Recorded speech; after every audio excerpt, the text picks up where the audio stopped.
भर्खर मात्रै आशिका तामाङले धादिङ 1 बाट टिकट प्राप्त गर्नुभएको छ। आशिकाजीलाई बधाई छ। यति बेला थुप्रै घाइते जेन्जीहरू आउनुभएको छ। सबैजना घाइतेहरू आशिका तामाङलाई लिएर राजसभा घन्टीघरमा आउनुभएको छ र आशिका तामाङले भर्खर मात्रै टिकट प्राप्त गर्नुभएको छ।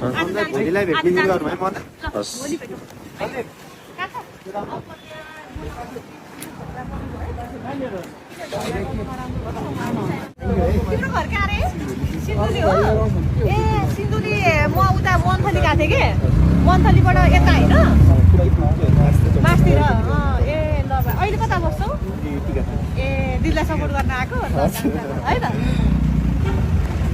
तपाईँहरू सपोर्ट गर्न आउनुभएको? तर आशिका तामाङले टिकट पाउँदै गर्दा केही विरोध पनि भयो, के भन्नुहुन्छ? विरोध त स्वाभाविकै हो नि होइन र? राम्रो काम गर्दै गएपछि विरोध र यो सम्मान त स्वाभाविकै कुरो हो नि। तपाईँहरू चाहिँ हजुर सपोर्ट गर्न आउनु भएको छ? हजुर तपाईँले पनि गरे हो, यसरी टाउको फुटाएको छौँ होइन, यस्तो गरेका छौँ होइन, यसरी बनाएको सङ्गठन हो, तपाईँलाई लिएर चाहिँ हामी हिँड्न सक्दैनौँ। स्पष्ट कुरो ल। म ठाकुरगाउँ सधैँ राजनीति हाल्नुपर्ने उम्मेदवार हुनुहुन्छ सकिँदैन दिदी। दबाब आइरहेछ नि चुनावमा नलड्नका लागि माया गर्नुभयो हो। स्वतन्त्र भन्दा पनि अब स्वतन्त्र पार्टीबाटै जाउँ भनेर चाहिँ घन्टी चिन्ह लिएरै नै अगाडि बढौँ भनेर चाहिँ अनि हामी चाहिँ सरसल्लाह गरेर नै आएको हो। अब यहाँ विवादहरू भयो भाइ। अब के छ तपाईँलाई चाहिँ खासमा किन हो त यही अगाडि नै अपमान भयो त तपाईँमाथि त? तपाईँ राम्रो हुनुहुन्छ, तपाईँ देवी हो, तपाईँलाई नमस्कार गरिन्छ, तपाईँले काम गर्नुभएको। तर तपाईँले जुन बेला गर्नुभयो नि त्यहाँ विभिन्न होटलवालाहरू सब होटलवालाले भोट हाल्ने हो। याद गर्नुभयो तपाईँले? तपाईँ राम्रो काम गर्नुभयो। देवी हो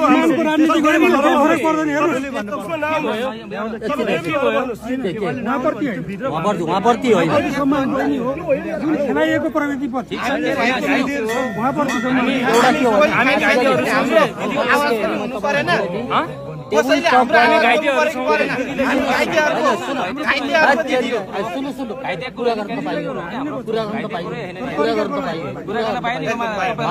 गुनासो के हो भने एकचोटि बसेर टेबल टक गरिदिनु हाम्रो आकांक्षीहरू त थियो त।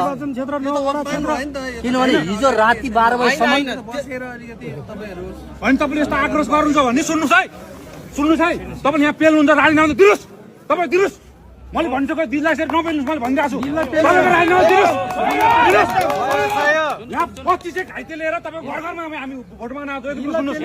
तपाईँ सुन्नुहोस् है, तपाईँ दिदीलाई यसरी नपेल्नुहोस्। दिदीले बोल्नु यहाँ टङ्गिएर राजीनामा दिन्छ, राजीनामा दिनुहोस्, दिनुहोस्, दिनुहोस् कहाँ दिनुहोस्। यस्तो कुरा नहोस् यहाँ। कस्तो नपेले भाइ राजीनामा दिन्छु, टाउको फुटाएँ।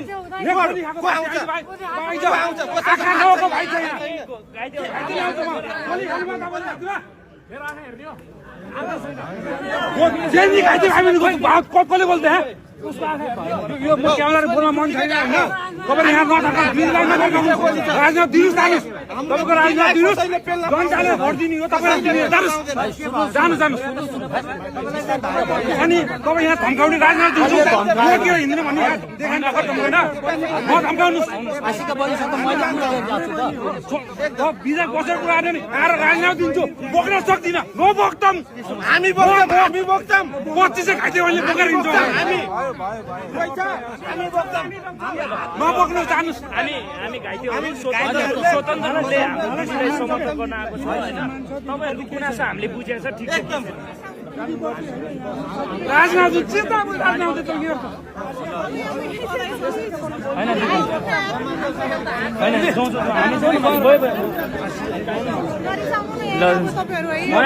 आफ्नो पार्टीको प्रति चाहिँ सन्तुष्ट छैन। दबाब आइरहेछ नि के भन्नुहुन्छ? उहाँ समाजसेवी हुनुहुन्छ, राम्रो हुनुहुन्छ, उहाँलाई दिएको राम्रो हो क्या। मेरो चाहिँ धारणा त्यही हो कि होइन। सदनमा कराउने मान्छे चाहियो नि त। हाम्रो सधैँ रोडमा बसेर त हामी रोडमा बस्नुलाई खबरदारी गर्नुलाई छँदैछ नि। सदनको लागि हाम्रो अभिभावक चाहिएन, घाइतेहरू पनि हुनुहुन्छ नि त उहाँहरू पनि। त्यो भएको कारणले स्वतन्त्र रूपमा चाहिँ हामी समर्थन गर्न आएको हो क्या हाम्रो दिदीलाई। त्यो बेलामा 23 र 24 को घटना पछाडि दिदीले एउटा देवीको रूपमा होइन, देवी लक्ष्मीको रूपमा र एउटा देवी दुर्गाको रूपमा उहाँ आएर हामीलाई घाइतेहरूलाई 2522 जनामा के अरे हामीलाई के अरे एउटा सपोर्ट गर्नु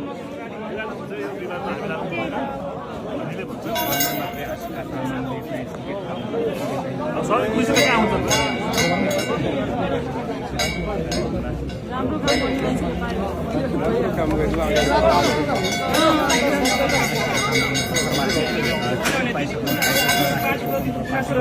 तपाईँ यसो गरौँ त पहिला हाम्रो घाइते साथीहरू हुनुहुन्छ दिदीलाई साइडमा राखौँ न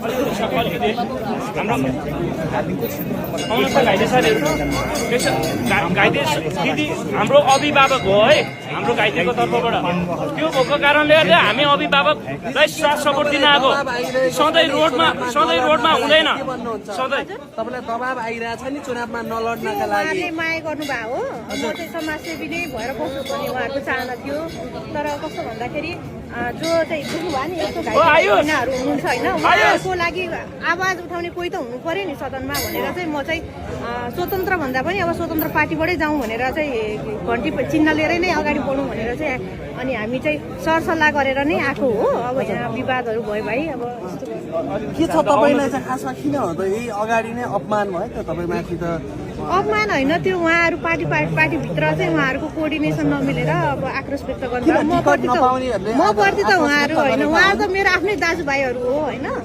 अनि त्यसपछि गएर उहाँहरूले भित्रभित्र अब त्यो जो पार्टीको जुनमा हुनुहुन्थ्यो सभापति उपसभापतिहरू जो हुनुहुन्छ नि उहाँहरूले यो कुरा चाहिँ ब्यालेन्समा लानु पर्थ्यो क्या होइन त्यो भित्रभित्रको खिचातानी चाहिँ अब पोख्नु भएको उहाँले म प्रति त होइन म प्रति त होइन गुनासो उहाँहरूको पार्टीप्रति गुनासो हाम्रो दिदीलाई हामीले घाइतेको तर्फबाट स्वतन्त्र रूपमा चाहिँ अभिभावक मानेर उहाँलाई सधैँ हामी त रोडमा बसेर खबरदारी गर्ने छँदैछ नि हामी घाइतेहरू तर हाम्रो अभिभावक जसरी उहाँ 23 र 24 पछाडिको घटना पछाडि आन्दोलन पछाडि उहाँ देवी लक्ष्मीको रूप र देवी दुर्गाको रूपमा हामीलाई साथ सपोर्ट गर्नुभएको थियो नि घाइतेहरूलाई आर्थिक रूपमा होस् अथवा फिजिकल रूपमा आएर गर्नुभएको थियो त्यो भएको कारणले गर्दा उहाँ सदनमा गएर हाम्रो आवाज उठाउँछ भन्ने विश्वासले उहाँलाई यो ठाउँबाट होइन सबै पार्टीभित्र पनि सबैजना नराम्रो हुन्छ भन्ने छैन नि त राम्रो मान्छे पनि हुन्छ नि हामीले राम्रो मान्छेलाई साथ सपोर्ट गरेर समर्थन गरेर अगाडि बढाउने हो नि त यो वैकल्पिक शक्तिको एउटा पार्टीको